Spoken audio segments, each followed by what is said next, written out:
सबसे पहले रोहित, मैं आपके पास आऊंगा और स्क्रीन पर नजर नहीं आ रहे हैं लेकिन मनीष झा हमारे सहयोगी भी इस वक्त हमारे साथ मौजूद हैं। रोहित, सबसे पहले आप बताइए, ये वॉशिंगटन की जो ताजा तस्वीरें हमारे पास आ रही हैं, क्या खबर है? वॉशिंगटन में गवर्नर हाउस पर अटैक की कोशिश हुई है, संसद पर अटैक के बाद चल क्या रहा है ये?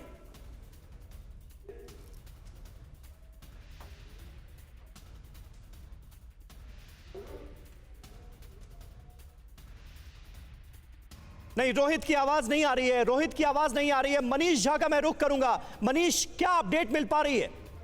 देखिए, जिस समय प्रदर्शनकारी कैपिटल बिल्डिंग को घेर रखा था, उसी समय काफी संख्या में प्रदर्शनकारी वॉशिंगटन के मेयर के यहाँ वॉशिंगटन में गवर्नर हाउस पहुंच गए थे और उसको घेर लिया था। लेकिन अब जो सुरक्षा एजेंसियों की तरफ से बताया गया है कि वॉशिंगटन के जो गवर्नर हैं वो उनको और उनके परिवार ये सब सुरक्षित है और वहां से प्रदर्शनकारियों को खदेड़ दिया गया है। लेकिन निश्चित तौर पर अगर आप देखें तो पैटर्न ये था, चूंकि वॉशिंगटन के जो गवर्नर हैं वो डेमोक्रेट पार्टी से हैं और ऐसी स्थिति में जो प्रदर्शनकारी हैं इनको लग रहा था कि गवर्नर अगर कोई कॉल लेंगे नेशनल गार्ड को इंप्लॉय करने के लिए या फिर कुछ और एक्शन लेंगे तो उससे पहले उनको भी घर में बंद कर दिया जाए या फिर उनके ऊपर हमला बोला जाए।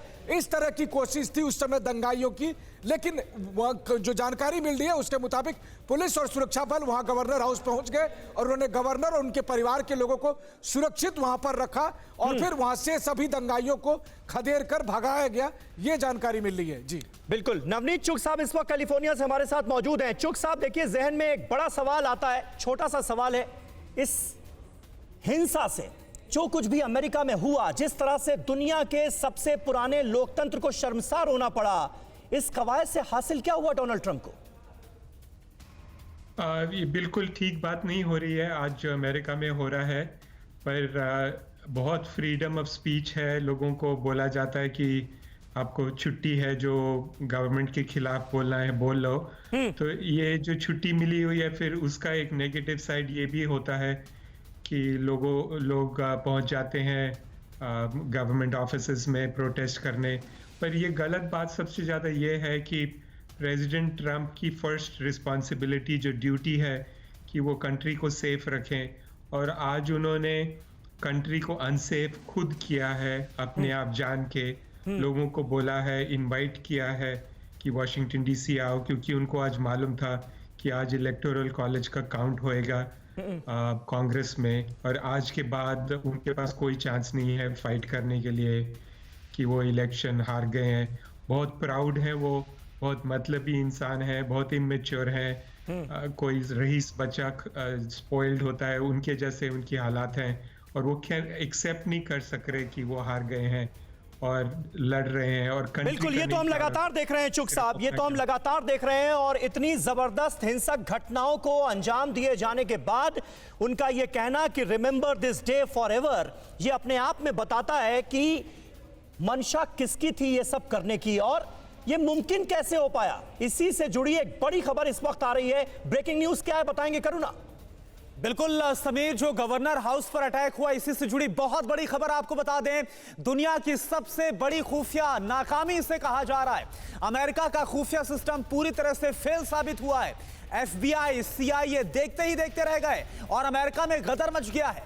वॉशिंगटन में भीड़ का संसद से गवर्नर हाउस तक गदर करना, हमला करना, पहले कैपिटल बिल्डिंग, वहां पर हमला करना, और उसके बाद ये ताजा तस्वीर जो हम आपको दिखा रहे हैं, ये देखिए, ये पहले वो तस्वीर जब कैपिटल बिल्डिंग की तरफ पहुंचे, वहां पर हमला किया गया, हजारों की संख्या में समर्थक पहुंचे। और अब जो गवर्नर हाउस की तस्वीरें भी हम आपको दिखा रहे हैं, फेंसिंग को तोड़कर वहां पर भी ट्रंप समर्थक पहुंच गए, हंगामा कर रहे हैं। इन सब के बीच पुलिस की तरफ से लाठीचार्ज किया गया।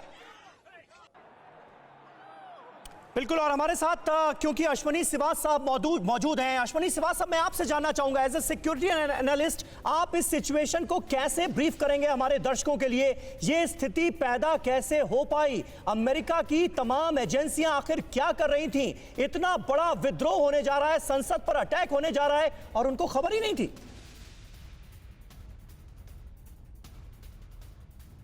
इंटेलिजेंस का फेलियर है। अमेरिका एक सुपर पावर है। अमेरिका को सभी समझते हैं कि 9/11 के बाद कोई भी ऐसा टेररिज्म का एक्शन नहीं हुआ, मगर अपने घर में ये जो इंटेलिजेंस बिल्कुल फेल होगा। CIA कहाँ थी, इंटेलिजेंस एजेंसी बाकी कहाँ थी जब 25 से 30 हजार के करीब लोग आ गए, असला आ गया, एक्सप्लोसिव आ गया और उनको खबर भी नहीं लगी और इनको ये भी मालूम नहीं हुआ कि ये जो वायलेंस हो सकता है, ये क्राउड आउट ऑफ कंट्रोल हो सकता है। ये एक पार्लियामेंट जब उनको मालूम है कि आज बहुत इंपॉर्टेंट डे है, काउंटिंग होनी है, आपका एक प्रकार से ये प्रक्रिया है, फॉर्मेलिटी है, ये पूरी होनी है, गवर्नर हाउस को उन्होंने खाली छोड़ा हुआ था। तो मुझे लगता है ये एक दाग है इंटेलिजेंस और सिक्योरिटी पे अमेरिका की जो आज हुआ है। देखो लोग तो इकट्ठा होंगे और ये भी गलत बात है कि डोनाल्ड ट्रंप प्रेसिडेंट होते हुए लोगों को उकसाया है, वो भी एक बड़ी शर्मनाक बिल्कुल। और अमेरिका में जो कुछ भी हुआ है उसके बाद न सिर्फ अमेरिका बल्कि पूरी दुनिया की चिंता बढ़ती हुई नजर आ रही है। एक ब्रेकिंग न्यूज करुणा आपके सामने रखने जा रहे हैं। बिल्कुल, इस बवाल, इस हमले को लेकर विश्व के बड़े नेताओं की तरफ से प्रतिक्रियाएं आ रही हैं और अमेरिका में हिंसा पर फ्रांस के राष्ट्रपति मैक्रों की तरफ से बयान सामने आ गया है। क्या कहा गया है आप देखिए। वॉशिंगटन में जो हुआ वो अमेरिका नहीं हो सकता, ये बड़ी बात, बड़ा बयान मैक्रों की तरफ से। हम अमेरिका के लोकतंत्र में विश्वास रखते हैं, हम सबको लोकतंत्र पर भरोसा है। फ्रांस के राष्ट्रपति इमैनुअल मैक्रों की तरफ से यह बयान दिया गया प्रतिक्रिया के तौर पर। सुनिए क्या कहा गया। What happened today in Washington, D.C. is not America, definitely.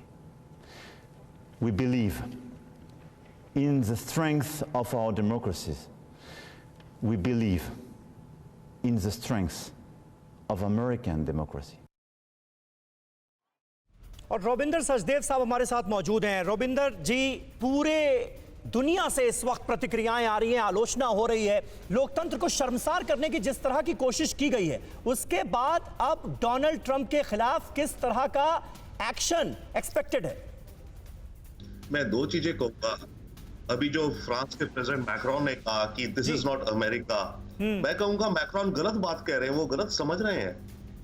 Unfortunately हम सब ये सोचते हैं कि अमेरिका कुछ है, बट अमेरिका की असलियत आज की तारीख में वो है जो आज की अमेरिका हम देख रहे हैं। दिस इज अमेरिका, हमें ये समझना चाहिए अब। पर दुख की बात यह है कि ये जो अमेरिका आज की तारीख में दुनिया में दिख रहा है, this is a very sad situation happening और ये दुनिया भर में बड़ा गलत मैसेज जा रहा है। कहीं भी डेमोक्रेसी को ऐसे डिसरप्ट करने के लिए लोगों को इंस्पिरेशन मिल रही है गलत ताकतों को। अभी तक तो ये था ना, देखिए जो चीजें कायम रहती है, अमेरिका को क्यों रिस्पेक्ट की, जो मैक्रोन कह रहे हैं दिस इज नॉट अमेरिका, इसलिए कि अमेरिका में डेमोक्रेसी का प्रोसेस अच्छे से चलता है, बिल्कुल हम एक्सपेक्ट करते हैं, तो दुनिया में भी चलता है। बट जो आज की और मैं एक एग्जांपल कॉन्क्रीट दूंगा आपको। कल जो जॉर्जिया में जो 2 सेनेटर्स की इलेक्शन हुई, आप देखिए असलियत क्या है अमेरिका की। उसमें जो दोनों रिपब्लिकन कैंडिडेट्स हारे, वो करीब मात्र 50-60 हजार वोट से हारे। एक जो विनिंग डेमोक्रेटिक कैंडिडेट था उसे मिले करीब 22,60,000 वोट, जो हारी उसको मिले 21,90,000। और जो हारी वो पता है क्या कहती थी, वो कह रही थी मेरे को वोट दो, मैं वॉशिंगटन डीसी जाके इस इलेक्शन को उल्टा कर दूंगी, मैं ट्रंप को सपोर्ट करूंगी कि बाइडेन को प्रेसिडेंट नहीं बनना चाहिए। और तब भी 21,50,000 वोट लोगों ने उसे वोट दिया और जो दूसरा कैंडिडेट जो जीता लकीली उसको 22 लाख, तो मात्र 50,000। पॉइंट इसकी अमेरिका इस समय इतना बढ़ गया। और अभी से पहले एक हमारे अच्छे कोलीग देव साह जो रिपब्लिकन पार्टी के हैं, जी वो कह रहे थे कि भाई ये है डेमोक्रेसी, हम नहीं करते। पर पॉइंट इसकी जितने लोग वोट करें ऐसे कैंडिडेट्स को, चाहे आप समझते हो कि ट्रंप के प्रिंसिपल्स, फ्री मार्केट या एंटी टेररिज्म अच्छा है, बट फंडामेंटली आप तो उसी चीज को सपोर्ट कर रहे हैं जो आज देखा गया। बिल्कुल सही बात, बिल्कुल सही बात है। जो कुछ हुआ वो अपने आप में शर्मनाक है, दुर्भाग्यपूर्ण है, चौंकाने वाला है। परवाह देश की, सोमवार से शुक्रवार रात 10 बजे TV9 भारतवर्ष पर।